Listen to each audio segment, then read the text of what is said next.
Parental guidance is advised. RPN now presents Insight Inside. This program is brought to you by PCSO. Ganyan ang Pilipino, ganyan ang PCSO.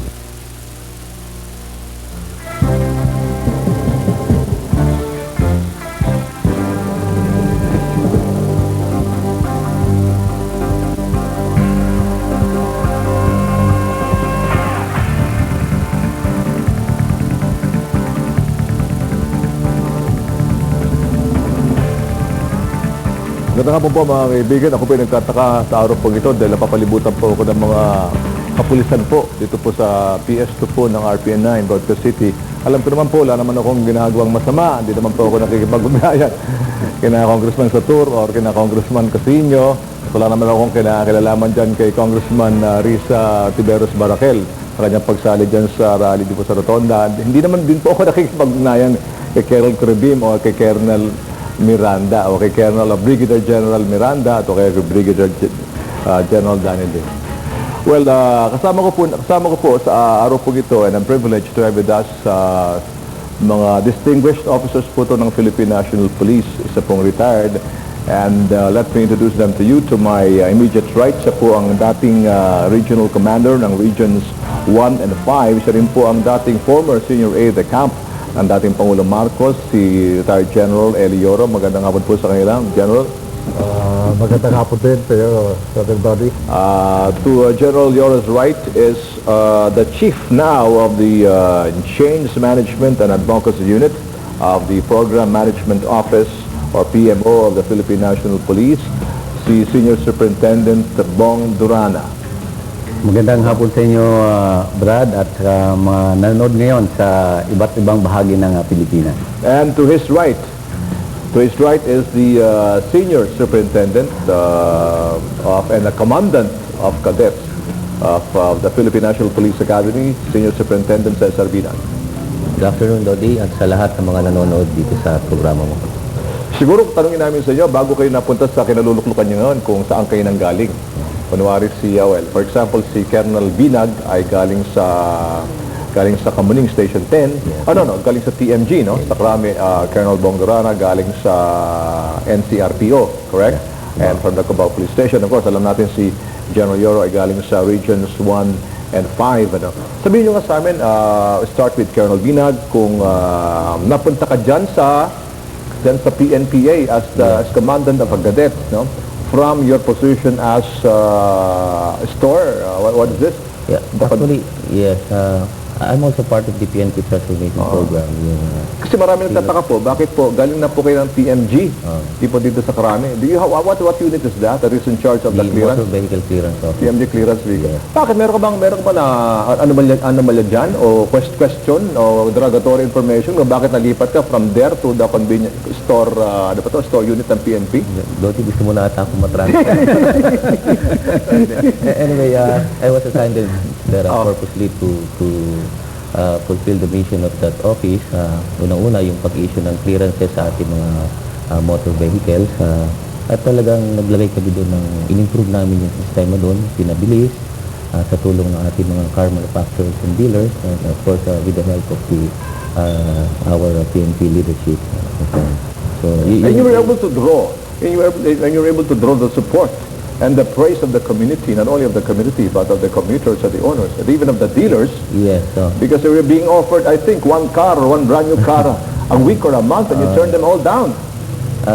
Siguro, let's put it in a perspective na, what we did was how we can issue, the basic question that we were asking, then how we can issue the motor vehicle clearance the most efficient way. So we launched this program, yung aming door-to-door service, yung mga car manufacturers na malalaki yung volume ng application nila. We brought the services right at the heart of their office, like the biggest, I think, is Honda.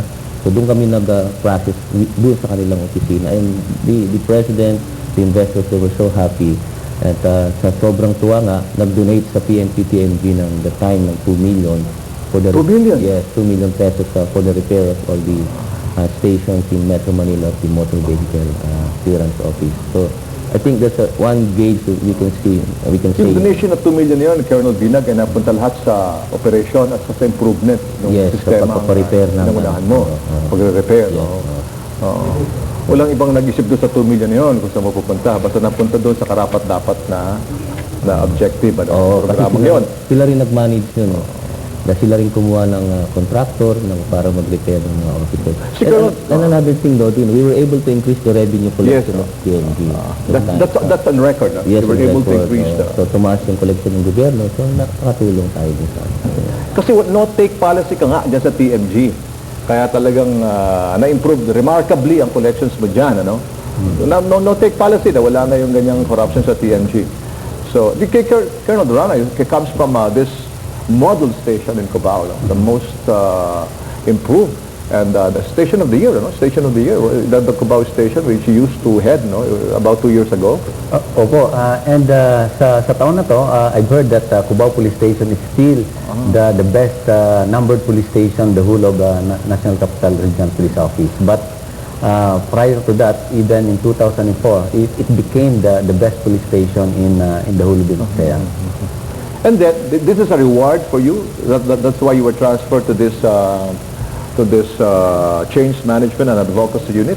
Did you think that you were going to be transferred to maybe a region or a province as the traditional reward for such a distinction, a good performance on the level of a precinct, Colonel Durana?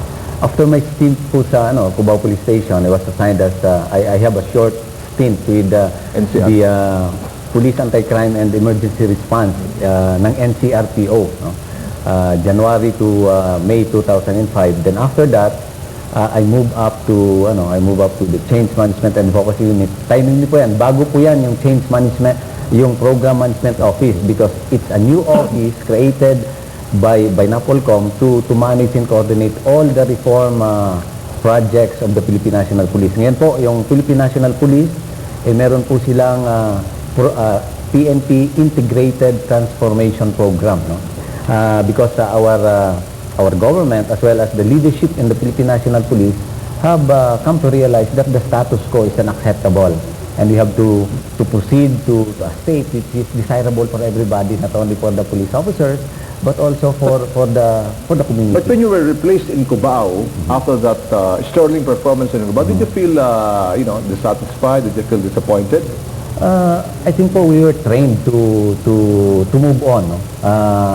I think we have set the standard, and I think we have to give also the chance to others to prove themselves in Cubao. And true enough po, yung bagong station commander po doon ay talagang magaling din po. Kagaya po ng kanyang classmate. General Yoro, of course, General Yoro, pangalan naman yan sa Philippine National Police, or PCINP, no? Is that true? Is that correct? It's PCINP. During those PCINP days, when you were the regional commander of regions 1 and 5. And I understand that you were relieved because of your campaign against Weteng. Well, that was when I was in Bicol as the regional commander. We have always welcomed this kind of treatment because we cannot just... Paliwanagin ko po, you were relieved not because you were involved in Weteng, because you initiated and pursued that campaign against Weteng. It was the other way around. Sabi ko, because of Weteng, baka na ng mga tao dyan, may kinalaman ka sa Weteng sa Bicol. It was the other way around. In fact, my program that time when I was with Region 5 was really to stop the proliferation of Weteng, because that was the call of the day. And we were able to stop it. In fact, I had a press conference right after I took over as regional commander. That was in what year, General? That was medyo matagal na yun. Pero pinanganak na po kami. Joke. 1992 yata when I was 1992. Yes, yes. 1992. During the administration of President Ramos. Yes, that's right. That's right. That's right. And looking at I will ask you, and looking back and looking now, how do you assess, for example, the various promotions and the various transfers happening right now at the Philippine National Police? Were these developments similar to What happened during your time as a regional commander? Oh, it has improved a lot this time. It has improved a lot. All the chief PNP after my stint in the constabulary or in the INP, they have done their part. And up to this time, the present chief PNP is doing his part. And because of the so many improvements, like in terms of equipment, in terms of manpower, and the reforms that the PNP is now undertaking, it's really amazing. And I'm very proud of the institution where I come from. After this time, I'm still puzzled about why there are some PNP, may skalawag dyan, paminsan-minsan, di umaalis yun.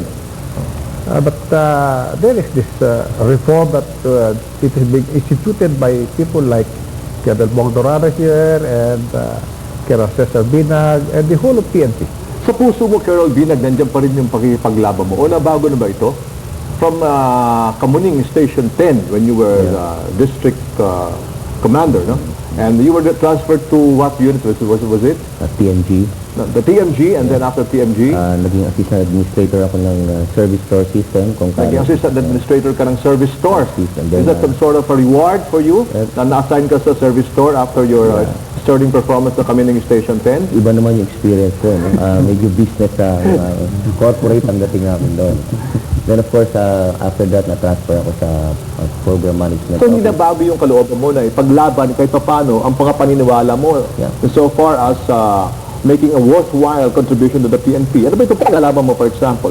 You know, even before the transformation program that we're having right now in the PNP, kami nila Colonel Bong Durana and a group of few officers, talagang we had initiated a reform program in the PNP. Ang battle cry na namin is to help build a God-centered, service-oriented, and family-based Philippine National Police. The idea is that initiate reform within the sphere of influence where you are assigned. So make the best out of it, and then eventually you will realize that it will expand and expand. So this has been ongoing even before our involvement with the transformation program. And right now, I think we got this official vehicle where we can move on with our initiatives, including the present position that I'm handling right now as Commandant of Cadets. Kasi sa Commandant of Cadets, we're not talking of transformation. We're talking of formation of the formative years of the future officers of the public safety of such sort. So talagang tuloy-tuloy yan. Nobody can stop us. After all, we're not doing this just for the service of our country, but most especially for the glory of God. Kasi there was a time, di ba, Colonel Durana, na nabago sa ibang tauhan mo na you felt that you were being floated, after your stint with Cubao. This development, in a way, influenced na parang sa loob mo, kinwestiyon mo na yung manner of promotion, manner of transfer mo. Di ba ganyan? Nairaisip mo na ba yun? O hindi naging daan yan, yung ganyang pag-aalilangan mo for you to pursue a deeper purpose in your life? Yung transfer mo, for example, inaasama-sama mo na mag-transfer ako sa ganyan, na dapat ako may ganitong position. Di ba? Diba sa loob natin, yun ang inaasam-asam natin na Colonel Durana, ba't kahit hindi nagaganap sa buhay mo, yung ganun mga plano?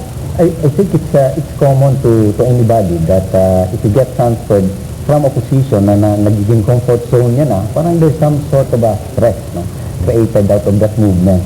But eventually, we'll realize that all the assignments, all the promotions are no accident. Parang kasama po yan sa palatuntunan ng ating Panginoon. So, kaya nga kami ni Colonel Binag, we've been through a lot of battles. Makikipaglaban. And kami po, dati po kami ay nasa Special Action Force, that's the cutting-edge unit of the Philippine National Police. But we've realized that the real battle, hindi po dun sa battlefield. The real battle po ay nasa loob. Sabi nga po ng isang author, sabi niya that the toughest battle is not those being fought on the toughest battlefield. But dito po, pinaglalaban yan sa real na ikaw lamang at ang iyong Diyos ang nakakita. General Yoro, you fought your toughest battle out in the battlefield, or at that time when you were battling or campaigning against sweating, and you lost that battle? Hindi naman. Actually, the people cooperated and they followed the order of the day that voting has to be stopped.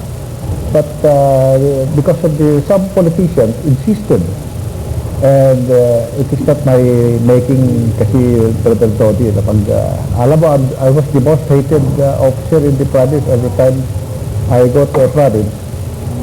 Politiko palagi ang kalaban ko eh. Politiko unang magpapalit sa akin eh. Pinag-initan ka. Pinag-iinitan. Pag maganda ang ginagawa mo. Pinagtatangkaan ka. Oo. Pag maganda ang ginagawa mo sa tao, pinag-iinitan ka. Lalo na sa mga ganda na bagay, sugal, ganyan. Eh, pinag-iinitan ka palagi. Eh, hindi naman tama siguro yun. And so, kagaya ng sa mga young officers ngayon, masaya ako, maski retired ako, makikita ko that there is a twist with the battle of wherein you are really want to improve something for the best, for the PNP. But during that time, nung panahon na yun, kayo naman natuwa naman, meron ba kayong kaligayahan na kahit pa paano nakagawa kayo ng paraan para mawasan ang wetting dyan sa Bicol? Oo, pero marami kami programa doon. Marami kami programa aside from the programs laid out by me as regional director. Busy ang mga tao ko doon, lalo na sa pagsamba sa ating Panginoon. Dahil noong una, kaya doon ako, palagi akong iniisip na whatever you do, without the divine intervention, everything will fail. Kaya ganoon ang mga nangyayari doon. Okay mga kaibigan, we shall be right back with our special guest, retired Colonel Yoro, Colonel Bong Durana, Colonel Cesar Binag, para po lamang ng lang reminders. Ito po sa Insight. Insight, huwag po kayong aalis. Marami pa kayo magandang pag-uusapan.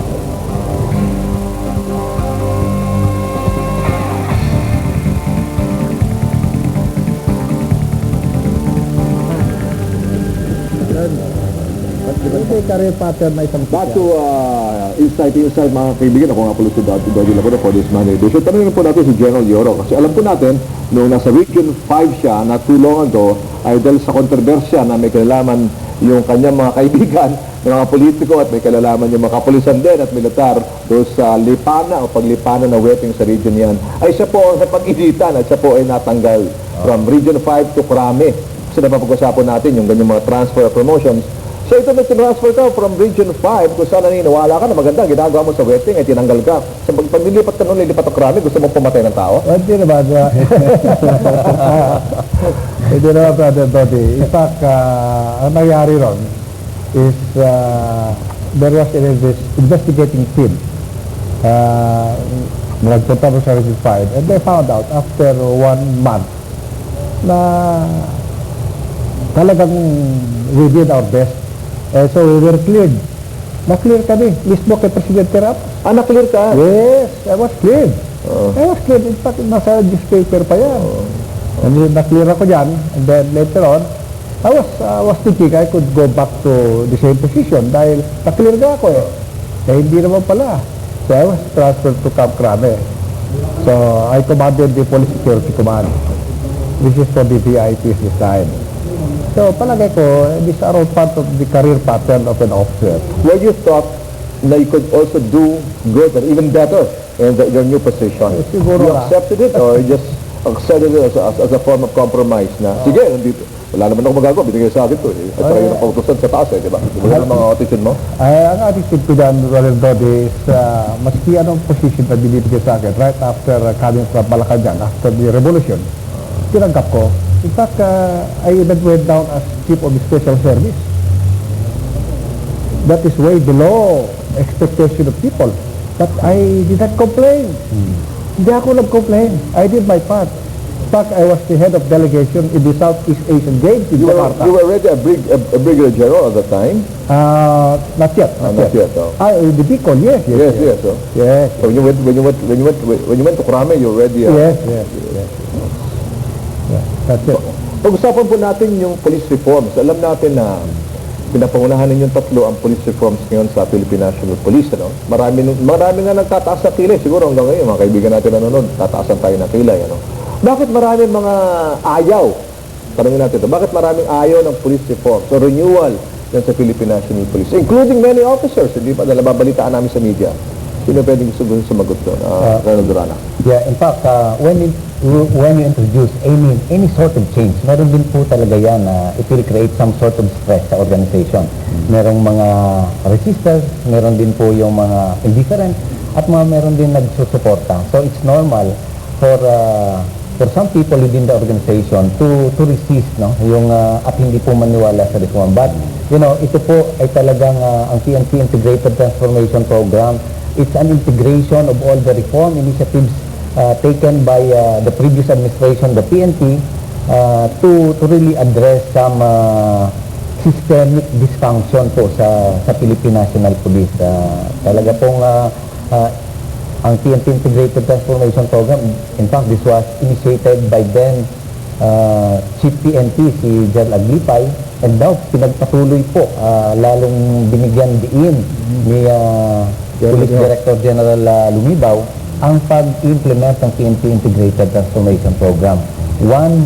One indication that this is an honest to goodness and a sustainable effort to reform the police institution ay merong opisina that will really manage and carry out the transformation even beyond the term of office of some CPNP. Pero Binag. Yeah, you know, contrary to your statement, Cody, kung tatanungin mo personal sa personal yung mga police natin, gusto nila ng pagbabago. No? Kaya lang, probably ang nakikita natin ngayon, yung kanilang mga skepticism, cynicism na kaya ba natin yan, ma-implement ba natin yan, given the realities in the service, given the influence of the politics, etc. No? So, yun yung but as far as whether they like it or not, I believe it's not all. We really want reform for the better of the Philippine National Police. May tanong po rito, itong mga nanonood po sa atin, paano po ba ang pag-apply dyan o kaya mag-training? Ano po? Siguro ibig sabihin mag-training sa PNPA. Ano po? Madali naman mag-apply Meron lang. tayong mga basic qualifications dyan between ages 17 to 22, at least 72 units, single, and natural born Filipino citizen. And every year, binibigyan namin yung exam sa buwan ng Setyembre o hanggang October. Tama daw po ba ang lahat na nagkakamali nare-relieve sa pwesto? Meron kasing kaukulang sinusunod na policies yan. Pag commensurate to your offense, then i-apply yun sa'yo. Bakit nagkamali yung alam natin maraming mga police reform sa Colonel Durana, Colonel Binag, General Yoro. Maraming police reform sa naumpisahan na, di ba? Nung kita mabanggit mo nga naumpisahan. Pero ngayon ito yung medyo talaga itong police, itong bagong programa ngayon ay umangat. Bakit dati hindi masyadong umangat? Bakit nagkaroon ng ganyang Parang magkakulangan? Oo, kulang ba ng resources, kulang ng pondo, kulang ng interest? Kasi alam naman natin sa media, parang kundi naman kakulangan sa pondo ang problema dahil marami naman tumutulong nga. Di ba? Nasa leadership lang yan, Brother Dody.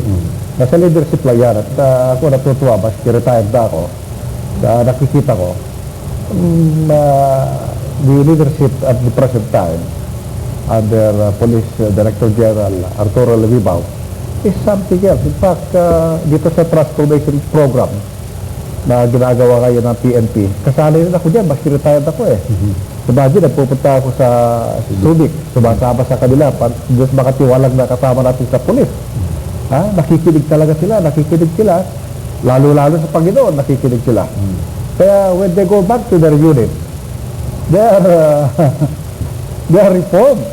Kaya nagpapasalamat ako sa programa yan, maski retired na po ako, sinasama nila ako, at ako yung natutuwa dahil ang mga kasama ko ngayon, they are really bent to really transform and do something for the good of the Philippine National Police. Kasi ang tingin nila sa liderato ng Philippine National Police ay pagkakaloob ng halimbawa, of course, especially during this difficult time sa bayan natin, saka during this transformational program na nangangailangan ika nga ng talagang patnubay at katatagan ng mga nasa taas, mga leadership ng Philippine National Police, iba't ibang presinto, distrito.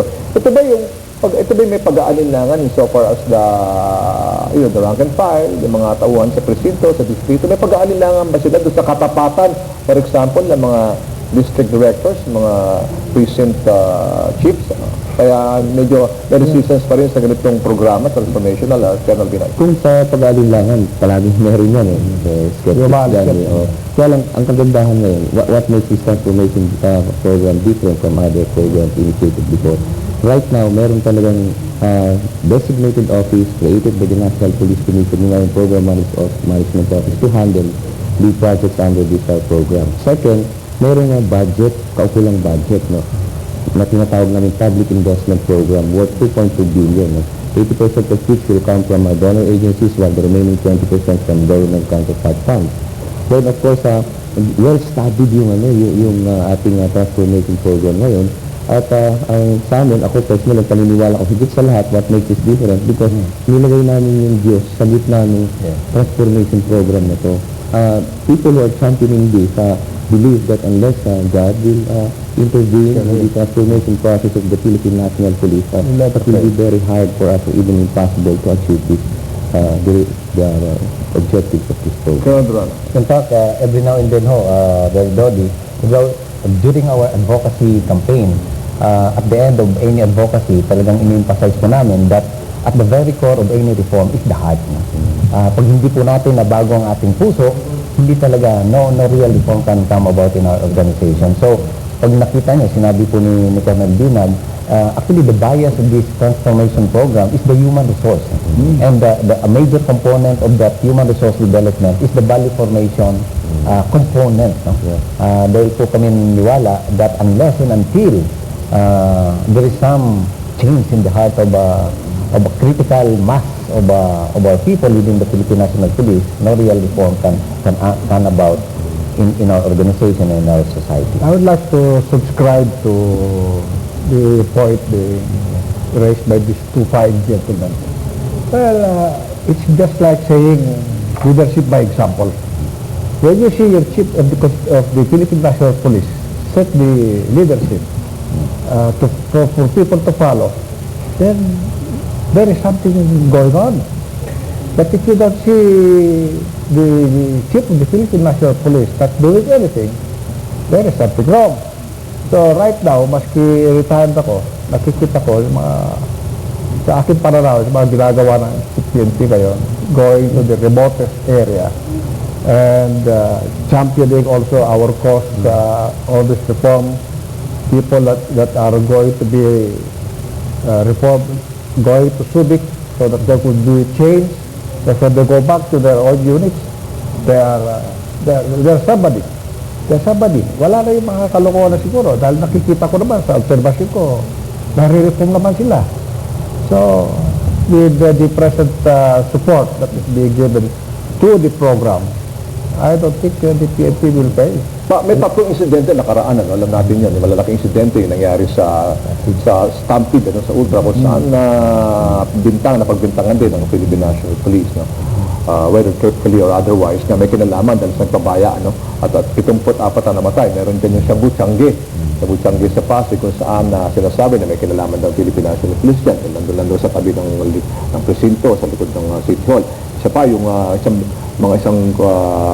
malaking official ng Philippine National Police, taga Quezon City, na binaril ang two helpless citizens, and one of them actually raising his hands, crying for mercy when shot. Ito mga ganitong nangyayaring insidente, sa tingin nyo, meron pang talagang nangyayaring developmental renewal among the officers and men of the Philippine National Police? Dahil nababasa natin itong mga insidenteng ito. Alam niyo po, yung snapshot of an organization doesn't speak of the whole organization. Nakakalungkot lang po na talagang probably the people in the media ay nakikita lang po yung mga mali sa organization. Probably yun ang those are news that sells, sabi nila. But meron pong mga istorya na hindi po natin nakikita. In fact, like for instance, yung nangyari po doon sa mga kapulisan sa Pasig. Instead of being thrown assigned in Mindanao, the CPNP instead sent them, rehabilitate them, not punish them, but rehabilitated them by sending them to Subic. At alam niyo po, sabi nga po ni General Yoro, paglabas po nila doon sa Subic, they were so enthusiastic, they were so refreshed, so motivated to do their job properly. They were not promised of anything. They were not promised of additional salary. They were not promised of additional equipment. But I think they received a lot of promises from somebody to keep his promises. Colonel Binag. Kaya nga ang focus ng transformation program is the human resource development. Nakita mo, no? So yung nangyari sa Pasig, kita mo indication dyan na we really have to address the problem of the heart, no? The problem of the human being. Then of course, yung iba naman systemic in nature, like probably sa stampede or... So, kanina, Dody, if I may, no, binabanggit ko sir yung ginagawa ng ating CPNP ngayon as part of the transformation program. Alam mo yung first time na ang ating mga police stations ngayon, no, meron kaming programa under the CPNP sa flagship program, yung Stronger Police Station. Alam mo, pinapagawa ngayon yung mga police station natin. Police station, Oo. Talagang this is 100 plus na police station. 100 yung structure, first time to under the leadership of our CPNP. Lumabas sa media yan. Lumabas sa media na si General Mibaw is rebuilding and building more police stations all over the country, and this is the first time that is happening under a chief PNP, you know? Alam mo Dody, yung ginagawa ni Chief PNP ngayon, kasalukuyan, sa observation ko lang, pero dahil marami na nagtatanong sa akin kung minsan nga, nagkakabalo sila, nasa servisyo pa ako. Sabi ko, hindi na, retired na ako, matagal na. Dahil di mga police station na pinapagawa ng Chief PNP ngayon, sa buong bansa, doon nagugrupo-grupo yung mga barangay commission, nag-uusap-usap kasama yung mga polis. Dinidiscuss nila kung ano-ano mga pangyayari sa mga barangay nila. And that would prevent anything to happen kung saan maganda yung sila, nagkukuro-kuro sila, nag-uusap-usap Doon nakikita ang, yung police community relation with the civilian, napapalapit ang tao sa pulis. Dahil dati-dati, takot sa tao sa pulis Noong panahon namin, siguro, baka before pa, takot ang mga tao sa pulis magsumbo. Ngayon, hindi na. Doon nakikita nila sa mga ganyan na improvement, lumalapit ang pulis sa komunidad. Colonel Binag, ikaw ngayon Commandant of Cadets sa Philippine National Police Academy. Alam natin, mga ibang kernel, karamihan ng kernel ay ayaw yung trabaho ito. Di ba? Bakit mo tinanggap ito in the first place? I don't know again, no? Pero alam ko, Will this contribute to your career advancement? Alam ko, Dody, contrary to your state, maraming nag-support. Marami. This is a very prestigious position, I may say. Ngayon, alam mo, yung opportunity mo to train the future leaders of our public safety sector, even future leaders of our country, nandiyan, napakalaki. Kaya nga, sa amin ngayon, under the leadership of our PPSC President, by the way, PNPA is under our, sa PPSC, with Dr. Tingting Kuhangko as our President, and PNPA Director, si Senior Superintendent Balibitura. Alam mo, in-introduce namin ngayon sa aming mission statement, yung value ng pagiging God-centered ng ating mga future leaders.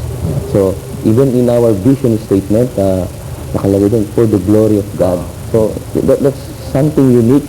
Ang dating kasi sa amin sa media, marami mga police colonel gusto maging district director, maging police chief, diba, maging provincial director. Yun ang dating Bihira ako naririnig na merong gustong sumabak dyan sa posisyon mong Commandant of Cadets. Even General Jerry Doria, who was the PNPA superintendent for a time, di ba?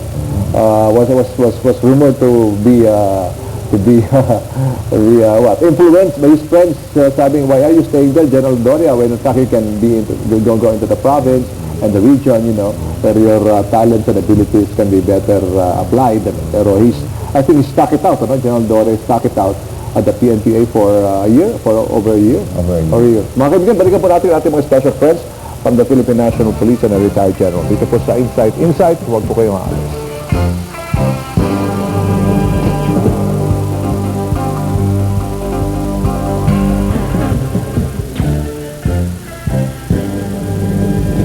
Back to Insight, tanongin naman natin si Colonel Durana, sinasabi niya, namimiss daw niya ang Cubao.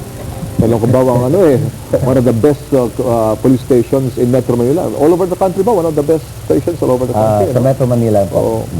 May mga tao siya doon na gusto sumunod sa kanya. Alam naman natin si Colonel Durana, wala namang pera yan Bakit gusto sumunod ng mga ibang tao sa iyo dyan sa bagong opisina mo? Incidentally, si Colonel Durana is with the Change Management and Advocacy Unit of the Program Management Office, PMO, Philippine National Police. Iba yung hinahanap ngayon ng mga taga-Cubao, Colonel Durana. Bakit tag-iba yung mga pananaw ng mga taga-Cubao? Police. I think they felt that there is some dignity in doing what is right. And they feel good about it. Lahat naman po ng mga tao gano'n eh. Lahat po tayo nagkakamali, lahat po tayo dating siraulo. Pero nung the moment that you tasted what self-worth and dignity is all about, hanap-hanapin po ng tao yan eh. Parang gano'n.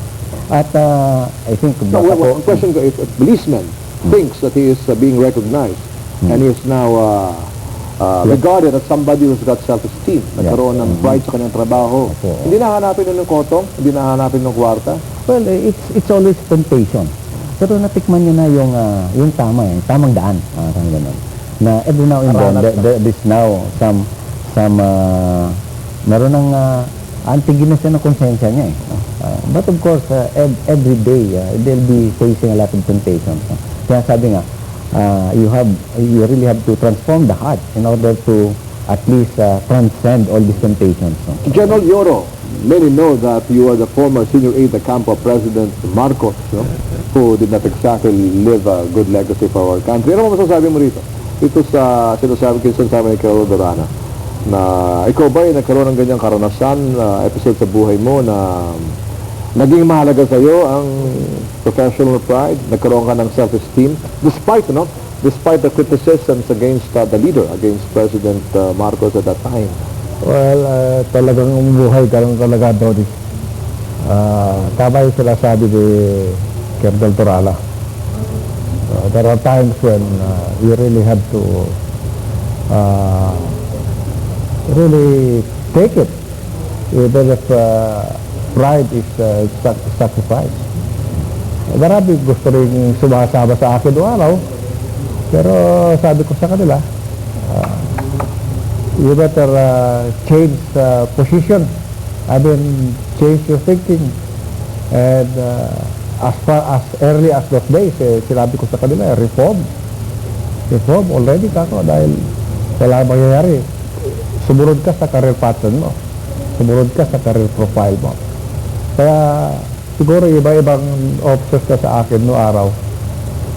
So the sort of tama ka naman sinasabi ko, so they go on. And nakikita ko, I'm just very happy about that because wala sila makakaso, wala sila makaano. Kasi siguro ka, because I was also setting the example by leadership. So nakita nila sa akin. You read that story, you did not turn against the former president? At that time when they could be quite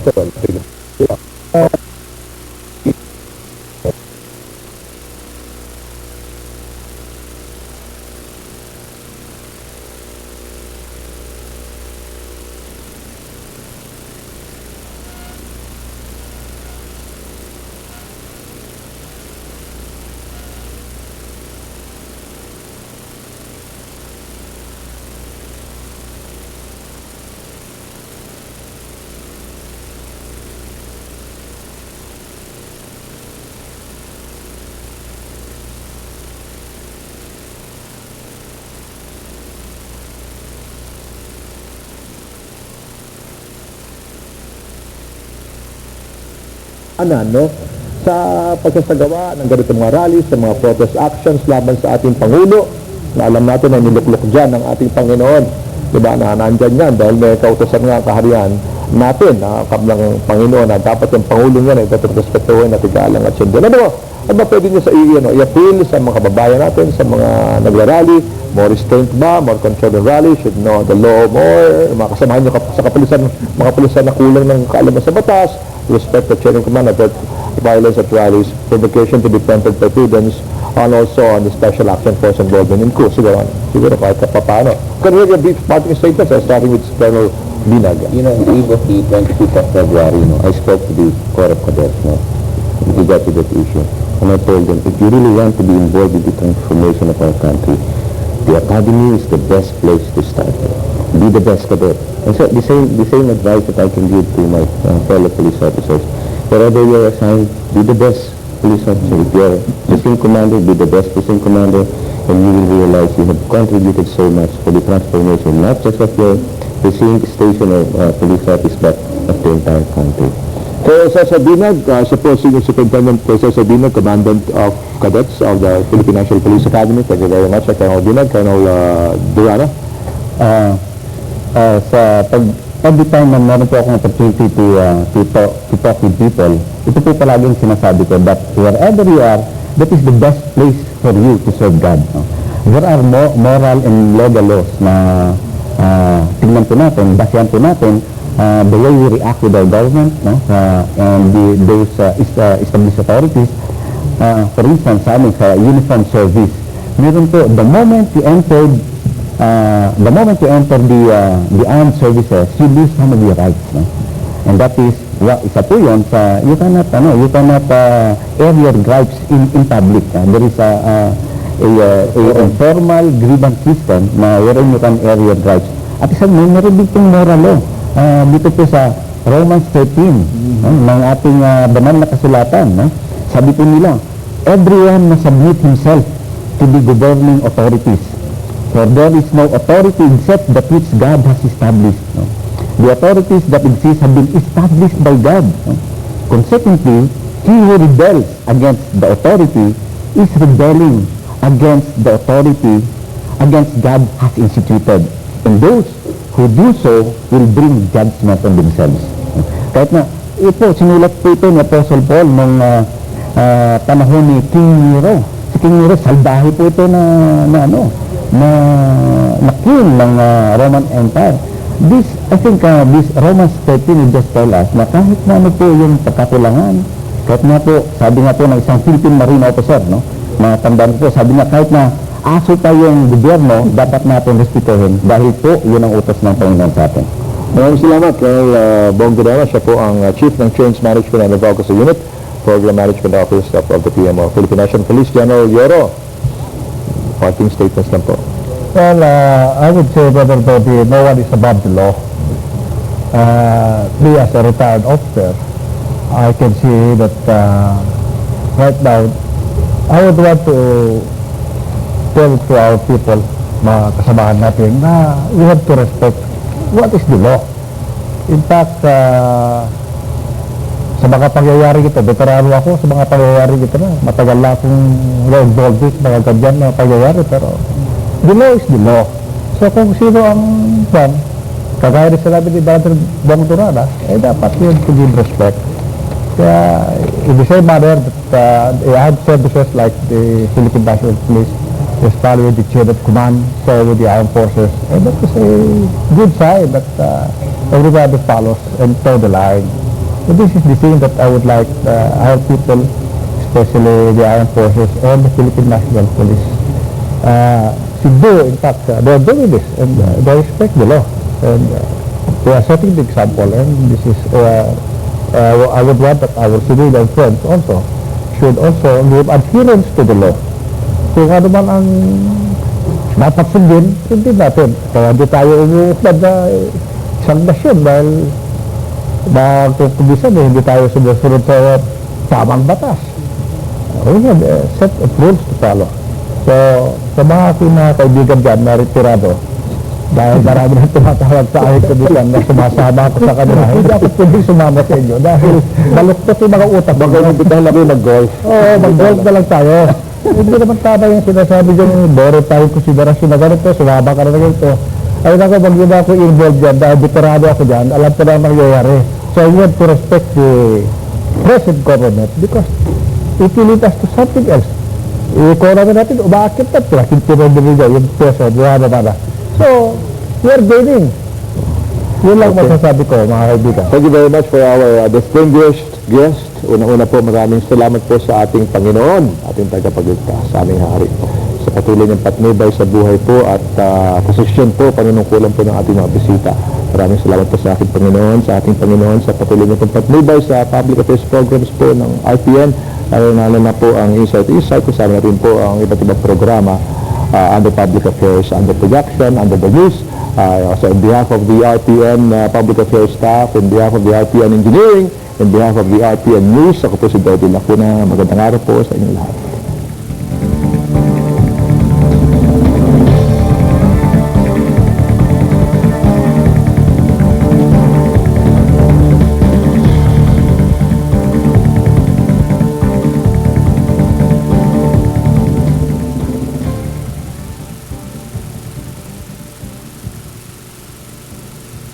ask you, looking back